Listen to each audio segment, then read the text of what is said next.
The story begins in a peaceful city, but from time to time, these people will be interrupted by some giant demonic ogres who will intrude their town, hunting down everyone. We see the civilians trying to hide and survive from the ongoing attack.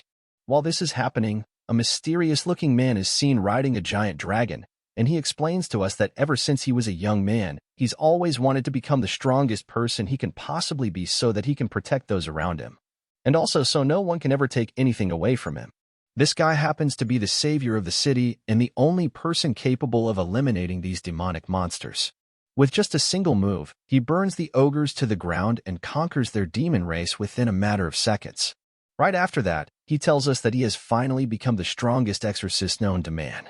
But due to him having this power, it was the very reason that these monsters came to the city to try and challenge him, thus making the king order for his arrest.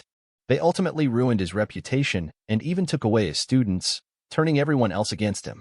He was once the strongest exorcist who ever lived, saving everyone, one against demons, but he has now been demonized himself by the very people he once saved. He makes a promise that in his next life, he will not make the same mistakes. Then the man casts a spell to purposely reincarnate himself in another world and escapes his previous life to avoid being hated by everyone. After being reincarnated, the strongest exorcist has now been reborn into a 5-year-old boy named C, the third son of a very noble family. They seem to be a family of mages who specialize in all types of magic. The other sons have already been born with incredible magical abilities, and his father is trying to perform a ritual to see if his youngest son has any magical abilities like the others. But the ritual fails, and the father informs the rest of the family that C has no power inside him. So, his siblings laugh at him for being an embarrassment to the rest of the family. After being looked down upon by his siblings, C goes outside to the garden where he picks up some leaves and secretly performs a magical spell all by himself. C can remember his past life memories as being the strongest exorcist and manages to release what's called a shikami spell. The leaves turn into some rats, and other leaves turn into ravens, and they will now protect him while he lives in this other world. This is when his older brother named Giawai tries to bully him about being a non-magical user, and then these birds come back just in time to save him. They stop Giawai from hurting C. After that, his other brother named LT heads over and tries to help out Giawai from C's ravens, as he didn't know he had control of the crows and didn't see what happened. It has been a few years since that moment happened, and it is now C's 7th birthday. But unlike his other brothers, C does not get to celebrate his birthday, and most people who live inside the mansion just ignore him. So, he lives a pretty lonely life, but there are a few people who do like C, and one of those people is his maid named Aoife, who normally has to gather C's items and belongings that have been taken by his brother. After Giawai visits C's room and starts to tease him about joining the prestigious magical academy, which will better his abilities, as he knows that C's dream was to study magic and be like everyone else. He calls C many names and tries making him jealous about him being the better brother. After their father arrives and tells Giawai that it's time for his training, before they leave, C quickly asks his dad if he can also join in on the training today because throughout his whole life, he's never had the chance to even be around the training ground. His father eventually agrees, and they all head down to the field. When the 3 brothers enter the training field, LT, his other older brother, is chosen to practice first, and he unleashes a green spirit magical spell. Giawai is up next, and he performs a fire spell, which impresses his father. Lastly, C is chosen to see if he can do anything at all. He takes the wand off Giawai.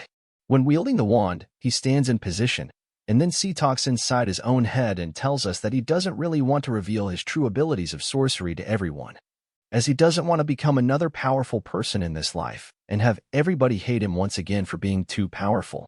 But in that exact moment, C has had enough of everyone in the family treating him like he's a failure and said that the strong will always prey on the weak. So, he reveals a blue ice and fire spell, shocking his brothers, as C must actually have some kind of magic inside him after all. Giawai asks his father how C was able to produce a blue fire spell, as the blue fire is not normally possible to do in this world and is rarely seen at all. But his father tells him that some people possess a different kind of magic powers, which all stems from that person's true nature and their spirit within themselves. After showing them that he's capable of performing magic, C asks his father if he can start learning more about magic too, just like his brothers. But his father disagrees and says that it would be too dangerous for someone born with his heritage to study the magical arts, as C's mother was only a common girl, unlike his brothers, as their mother was a famous witch and noblewoman of the city.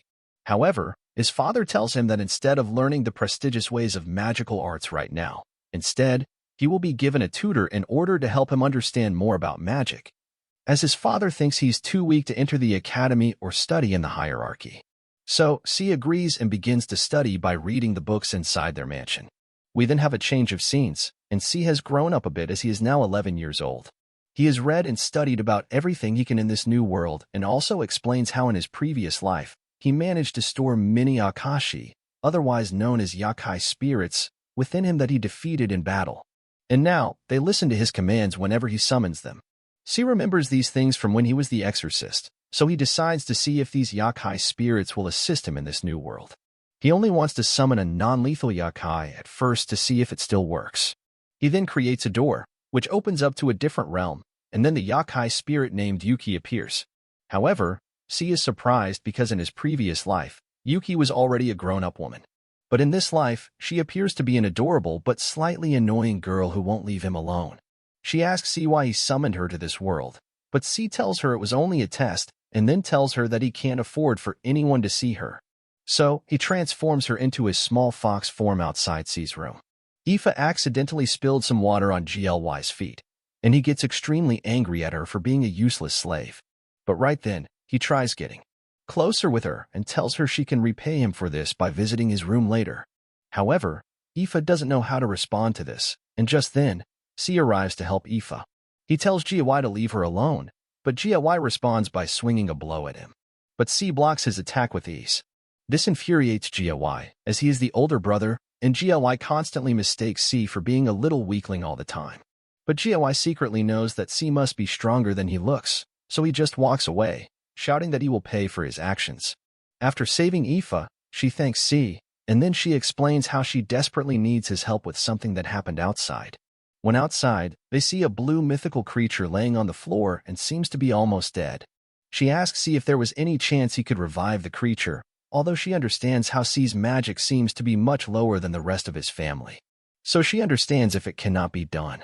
But right then, he tells her to turn around, and he performs an unknown spell from his past exorcist life, which brings the animal back to life. She asks him if that was some kind of healing magic, but even though it was a different spell, he just agrees so she doesn't ask too many questions, which might lead to her knowing that he was actually reincarnated. After this, C suspects that Aoife can also do some kind of magic herself, as Aoife seems to always know about things that most people don't know. And that's when she reveals her elemental powers to C. However, she explains that this is her only magic feat, which seems pretty useless to her right now. However, the elementals do listen to her commands, and this seems to interest C a lot. He then casts a fire spell to see if Aoife can make it disappear. After she screams at the fire, it fades away, and thus making C proud of her. And he can now take her in as his companion. After discovering Aoife's powers, C is walking through the mansion.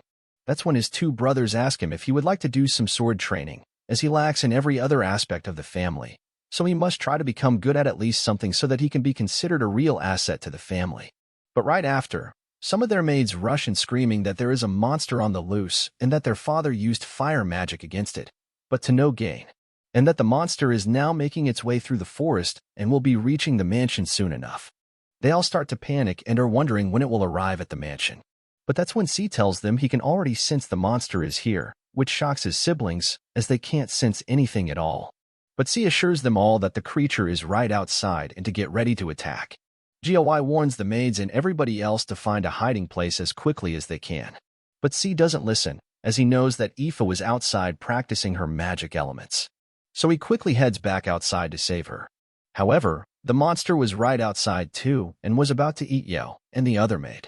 But suddenly, she forms a fire protection spell against the monster, and she manages to get away just before the monster attacks their mansion. C distracts it and calls out to the beast to follow him.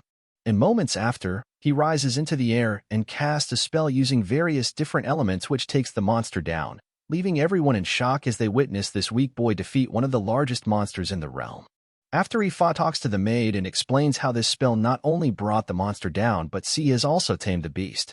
C explains how this was possible due to his time as an exorcist and when he tamed the fiercest dragon in the world.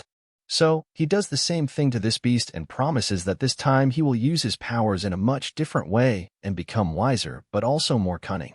A couple of weeks later, Lu sees C and Aoife off as they prepare to leave for the Magic Academy. As the duo embarks on a new journey, C gives Aoife a necklace made of Mona stones to help her attract more spirits. Everything's going as smoothly as C planned until the motion sickness kicks in, putting him in a terrible state. After a week of traveling by carriage, they finally arrive at their destination, much to his relief. At the same time, Blay is seen checking the time as he reckons that C and Aoife have already arrived at the academy. In another flashback, it is revealed that a mysterious woman left the young C to Blay after Gilbert, his younger brother, disappeared in the Infernal Lands while he was on a quest as an adventurer. The fact of the matter is that C is not Blay's son but his nephew. All the while, he is aware that C is special and that he uses a different power source instead of magic. It appears that Blay refused to send C to the Imperial Army because of the uncertainties surrounding his true identity, as he puts it. Depending on the environment, C could emerge as a true hero or a despicable villain. To escape a tragic fate, Blay sent C to the Magic Academy at the expense of his real son. Meanwhile, C slumps into the bed as he has yet to recover from motion sickness while Aoife tries to carry on a conversation with C. He says that her room is next door, with her cheeks blushing. Aoife asks C if he doesn't mind sharing a room since he has become her master now. Thinking that she only wants to have dinner with him, he lets her be disappointed. Aoife steps outside to buy her master some food. Just as she leaves, Yuki turns up and gives C a lecture for failing to read Aoife's signals. Soon afterward, the duo finds themselves at the gates of the Radia Magic Academy. At the registration, the aspiring students gasp in awe after learning that C is a lamp rogue. To start their admission, they are asked to put their hand on a crystal ball to check their mana levels and if they have an affinity for all 4 elements. Aoife goes first, and as expected by Blay, she has weak magical aptitude, although she possesses fire and wind affinities. When it's C's turn, the crystal ball does not react, baffling everyone as Professor Karen states that C might have light or dark affinity. He cuts her off, saying he simply doesn't have mana. Nonetheless, the process is just for registration, so C doesn't really have to worry.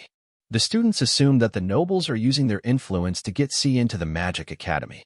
Hearing their murmurs, Aoife unconsciously conjures up a fire. A while later, AMU, another commoner, walks in. As soon as she places her hand on the crystal ball, a white light flashes, revealing that the girl is omni-elemental, surprising everyone. Before she leaves, C thanks her for shifting the attention away from him. Aloe makes it clear that she did not do C a favor, and just like the others, she believes that he's using his noble status to get admitted to the academy. While looking at AMU, C gets reminded of his prized disciple, as they share the same features except for the hair color.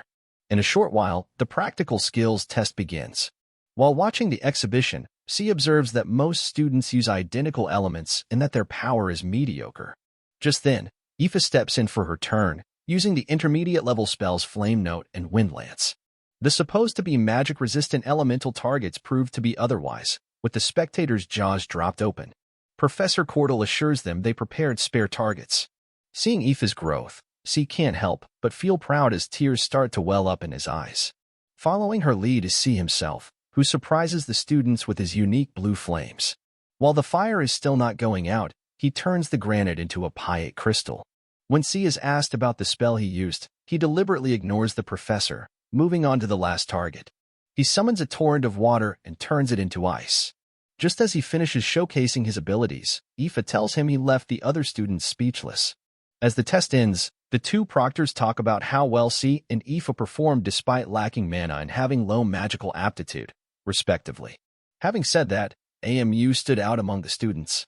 After breaking all the elemental targets, for the record, she's the first student in the academy to accomplish this exceptional feat. The next morning, while checking the admission test ranking, C gets shocked to see his name in 3rd place, below Aoife who places 2nd. As expected, AMU scored the highest, leaving C thinking he might have just found the one. One night while the duo walks toward the auditorium for the entrance ceremony, C feels something strange. Checking the area, they stumble upon multiple spirits, which lead them to a dark magic circle in the woods. Before they head to the auditorium, C leaves some paper dolls to monitor the area. Once there, AMU delivers the commencement speech as the student representative. While sharing her reason for attending the academy, C feels an ominous presence drawing nearer and nearer. All hell breaks loose when the lesser devils barge into the hall, sending the students into a state of panic. Just as he's about to interfere, with the students barely leaving a scratch on the enemies, AMU shows them how it's done amidst the chaos. C realizes that the devils might just be a distraction. As soon as he finds the caster, he asks Aoife to escape. Back in the woods, free of witnesses, C confronts the devil named Gallus. The devil summons 3 more minions and commands them to attack the C. He easily dispatches 2 and transfers one of them to the void. After assessing the situation, Gallus decides to take him on by himself. C tries to incapacitate the devil with his paper doll, but to no avail.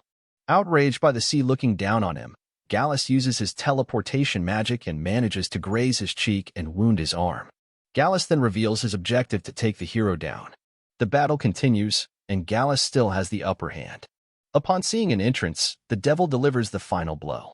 Or maybe not. There goes C with no signs of wounds whatsoever. Turns out that he used his paper dolls as body doubles to escape death and create an illusion that he keeps on reviving. Having had enough of playing around, he summons one of his strongest demon servants, Machi. And so, Gallus finds himself inside the dragon's stomach. Interestingly enough, Machi refuses to return to the void as it attempts to escape. Thankfully, he's able to send it back. At that point, he realizes that Machi rebelling against its master is due to his weakened body in his new world. Back at the academy, C's eyes widen as he witnesses AMU single-handedly annihilating the lesser devils. Seeing the students staring daggers at AMU, C remembers his past there and then. He's determined to befriend AMU and make her the strongest. For what it's worth, he doesn't mind living in someone's shadow as he promises to live a peaceful life this time. A month later, C tries to approach AMU, but the apparent sunder keeps driving him away. While walking, a green fluid suddenly pours over the duo, prompting C to teleport with Aoife to a safe spot. Cordell hurriedly checks on them, revealing that the mixture has a monster's blood he's using for research. Seeing the clay pot float earlier, C confirms that the professor is a light element specialist. In class, Karen asks the top 2 students to assist her with the upcoming founding anniversary rite. They are tasked to deliver the new student roster to the temple in the Radia forest and have it blessed. Since C met Gallus in the same location, he asks Aoife to decline the request, forcing the professor to assign him instead. As the day of the rite arrives, Karen hands the register to C. Heading to the forest, AMU accuses C that he's trying to make a move on her, to which he clarifies that she had it all wrong. While teasing AMU, she suddenly feels a jolt of pain, confusing C. Looking around, they come across a magic circle on top of a cut-down tree. Unbeknownst to them, it is a trap, as they get transported to a dungeon. Lizard folks turn up, and AMU takes it upon herself to get rid of them. Just as she keeps her guard down, another monster appears. This time, C steps in to save her with a wood spell, which AMU has no idea about. While looking for the exit, he uses his talismans to light up their way. Judging by her reaction, AMU seems to be enjoying the present circumstances, and stumbling upon stronger monsters makes it more evident. Unfortunately, after eliminating a horde of monsters, a troll knocks her out cold, prompting Saika to summon the giant centipede. In one go, his demon servant clears their path. Upon waking up, AMU gets shocked to the core after noticing that the monsters have been dealt with and her wounds are gone. However, her chronic headache stops her from talking. To ease her pain, C puts up a barrier that blocks off curses. AMU reveals that her headache started when she enrolled in the academy, but she believes that it's not a curse. C thinks otherwise, since the barrier stopped her headache. So he suggests searching for a curse mark on her body. After careful scrutiny, C fails to find any mark. In the meantime, he asks for a strand of her hair and attaches it to his talisman as her substitute. This way, she won't have to stay inside the barrier for comfort. As they engage in a casual conversation, AMU learns about C being an illegitimate son. He takes his chance and asks AMU about her family, to which she reveals that her mother is a guild officer while her father is an adventurer. This is the end. Subscribe for the next part.